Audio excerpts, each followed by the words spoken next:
सावल्याची जणू सावली मालिकेच्या आजच्या भागामध्ये आपण पाहणार आहोत की सावलीला ताप आलेला असतो म्हणून सारंग तिचा ताप चेक करतो.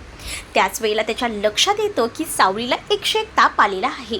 तो आता सावलीला म्हणत असतो की आता कुठेही जायचं नाही, इथेच पडून राहायचं आणि आराम करायचा. त्यावर सावली सारंगला म्हणत असते की नाही, घरात जेवणं बनवायची आहेत, बाबांसाठी कारल्याची भाजी आणि त्याचसोबत बाकी सगळ्यांसाठी वांग्याची भाजी असं सांगत असताना सारंग तिला ओरडतो आणि म्हणत असतो की वहिनी आहे जेवण बनवायला, तू तुझा आराम कर. आणि असं बोलून तो तिला आराम करण्यासाठी सांगतो. सावलीला खरं तर आराम करायचा नसतो, पण आता सारंग तिथे तिच्या पुढे काहीच चालत नाही. सारंग आता सावलीच्या डोक्यावर थंड पाण्याच्या घड्यासुद्धा घालतो. त्यामुळे सावलीचा ताप उतरायला हवा असंच त्याला वाटत असतं. तर इकडे डायनिंग टेबलवर सगळीजण आता जेवायला बसलेले असतात. त्याच वेळेला सावली मात्र डायनिंग टेबलवर नसते. तर तिलोत्तमाचं सुरू होतं. तिलोत्तमा आता म्हणत असते की ही मुद्दामून येण्यात सावली इथे आलेली दिसत नाही आहे, म्हणजेच या सावलीचं सगळं काही नाटक आहे. आधी सगळ्यांची मनं जिंकली ना, आता काय तिचा नवरा तिच्या हातात आलाय म्हटल्यावर तिला कशाला इथे यायचं आहे आणि पुढे पुढे करायचं आहे. त्याच वेळेला आता हे सगळं काही सारंग ऐकत असतो. त्याच वेळेला ऐश्वर्या म्हणत असते की मुळात आहे ना, तिला गरजच नव्हती त्या स्विमिंग पूलमध्ये उडी मारायची. तिने उडी मारली पण तिला पोहता येत होतं. त्याच वेळेला ताराचा जीव तिने वाचवला, मग स्वतः का उडी मारली, तिथे पडली कशी, याचा कोणी शोध लावला आहे का? त्यावर सारंगला प्रचंड राग येतो. सारंग जो आहे तो म्हणत असतो की तुम्हाला हे सगळं शोधत बसायचं आहे का? जेव्हा सावली पडली होती त्यावर तुमचं लक्ष नाही आहे की तिला बरं आहे का नाही आहे, पण तुम्हाला या सगळ्याचा शोध लावायचा आहे की हे सगळं कसं झालं, काय झालं, पण त्यामुळे ती आजारी पडली हे नाही दिसत आहे.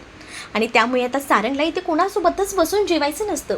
तो ताट घेतो आणि सरळ म्हणतो की सावली ही उपाशी आहे, मी रूममध्ये जाऊन जेवतो. आणि ते ताट घेऊन तो आता रूममध्ये जायला निघतो. जेव्हा सारंग तिकडनं जायला निघतो तेव्हा लगेच तारासुद्धा आता सोहमकडे पाहत असते आणि तारा सोहमला म्हणत असते, बघितलंस ना, मी सुद्धा तुला बोलत होते की रूममध्येच जेवूया, पण नाही, तू मला जबरदस्ती इथे सगळ्यांसोबत डायनिंग टेबलवर बसायला घेऊन आलास. त्यावर सोहम आता ताराला सॉरी असं म्हणत असतो. ताराला सुद्धा आता ऐशोआरामात सावलीसारखंच राहायचं असतं, म्हणून ती आता सोहमला ओरडू लागते. तर इकडे आता सावली झोपलेली असते. तर सारंग तिच्यासाठी जेवण घेऊन जातो. सारंग सावलीला उठवतो आणि म्हणत असतो की उठ, मी तुझ्यासाठी जेवण आणलं आहे. त्याच वेळेला सावली म्हणत असते की नकोय मला जेवण. सारंग म्हणत असतो की असं कसं चालेल, दादाला बघायला जायचं आहे ना, मांगात जोर नको का, चल उठ आणि खाऊन घे. आणि असं बोलून सारंग आता सावलीला एक एक घास भरवू लागतो. आणि एक घास आईचा, एक घास पप्पांचा, एक घास तुझ्या दादाचा, एक घास माझा, अशा पद्धतीने लहान मुलांना जशा पद्धतीने भरवतात तसंच त्याच सावलीला सारंग भरवत असतो. त्याच सावलीसुद्धा सारंगला विचारते, तुम्ही जेवलात का, नाही ना, मग हा घास माझा, असं बोलून ती त्यालासुद्धा भरवते. आता सारंग सावलीला गोळी देतो. सावली गोळी घेते आणि आराम करत असते. त्याच वेळेला सारंग सावलीला म्हणत असतो की तू आता झोप, चष्मा काढतो हा. पण सावली सारंगला म्हणत असते की नाही, चष्मा काढू नका, जर चष्मा काढला तर मला तुम्ही कसे दिसाल स्वप्नामध्ये आल्यावर. त्यावर सारंगला सावलीच्या या बोलण्यावर खूप जास्त हसू येतं आणि तो तिच्याकडे पाहून हसू लागतो आणि म्हणत असतो की चालेल, तू झोप, मी तुझ्याकडे असाच एकटक पाहत राहतो. तर आता हे जे काही त्यांचं रोमॅन्टिक बोलणं हे सगळं काही चालू असतं ना, त्यावेळेला बाहेर उभं राहून ना हे सगळं ऐश्वर्या ऐकत असते. ऐश्वर्या आता हे सगळं ऐकून जलस होते, कारण तिच्या नशिबात हे सगळं काही नसतंच ना. तर इथे आता पुढे आपल्याला पाहायला मिळतं की वारीला सगळे आता चाललेले असतात. त्यातच सावलीचे आईबाबा देखील असतात. त्यांना आता सकदेवची सुद्धा काळजी लागून राहिलेली असते. त्यामुळे ती लोक ठरवतात की आता आपण थोडा वेळ थांबूया आणि सावलीला कॉल करूया. सावलीला कॉल करूनच विचारूया की सगळं काही ठीक आहे ना.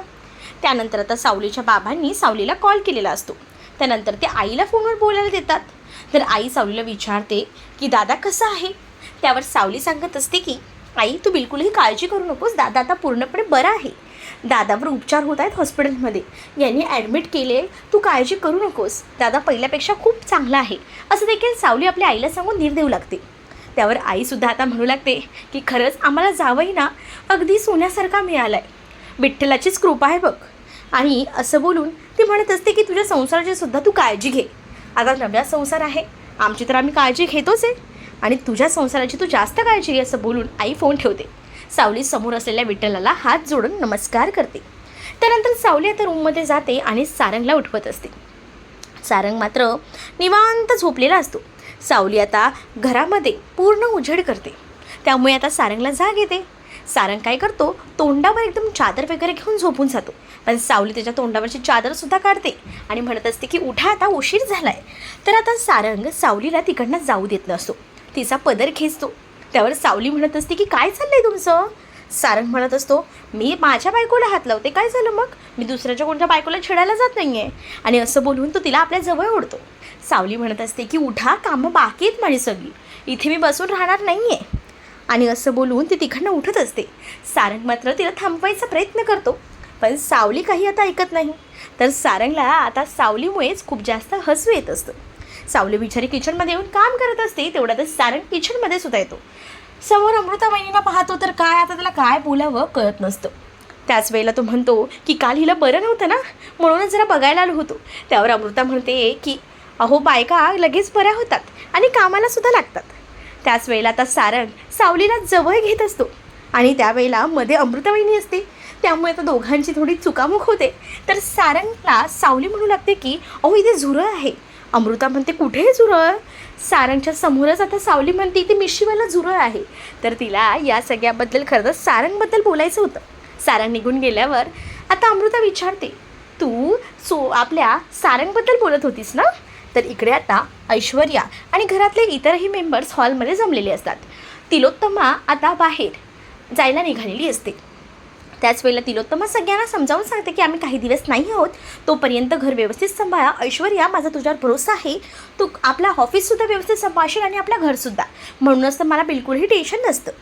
त्याच वेळेला आता ऐश्वर्याला हे सगळं तिलोत्तमा बोलते आणि त्यानंतर निघून जाते.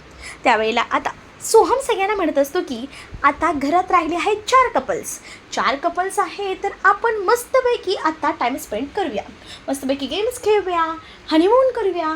त्यावर आता इथे ऐश्वर्याचं तोंड वाकडं तिकडं होतं. ती म्हणत असते की काय चाललं आहे हे फालतूपणा, आमचे काय लग्न नवीन झालेत का, आमचे हनीमून होऊन गेलेले आहेत. पण आता इथे सोहम जो असतो तो म्हणत असतो की नाही, हे जरा वेगळं युनिक आहे ना, मजा तर बघा या गेमची काय आहे. आणि हे गेम आहेत ना सगळे ऑर्गनाईज करायचं काम बबलू करणार आहे. असं म्हटल्यानंतर ते अमृतालासुद्धा आनंद होत असतो. त्यासोबत सारंग, सावली हे सुद्धा खूप जास्त खुश असतात. सारंगला तर सोहमची आयडिया आवडते, कारण आता हनीमून पार्टी होणार असते ना, त्यामुळे आता तो खूप जास्त खुश असतो. त्यानिमित्ताने त्याला सावलीच्या जवळ तर जाता येईल. त्यामुळे तो म्हणतो की मला ना तुझा हा प्लॅन आवडलेला आहे. त्यामुळे आता सावली सारंगकडे पाहतच राहते. तर तुम्हाला हा भाग कसा वाटला आहे हे नक्कीच मला कमेंटमध्ये सांगा.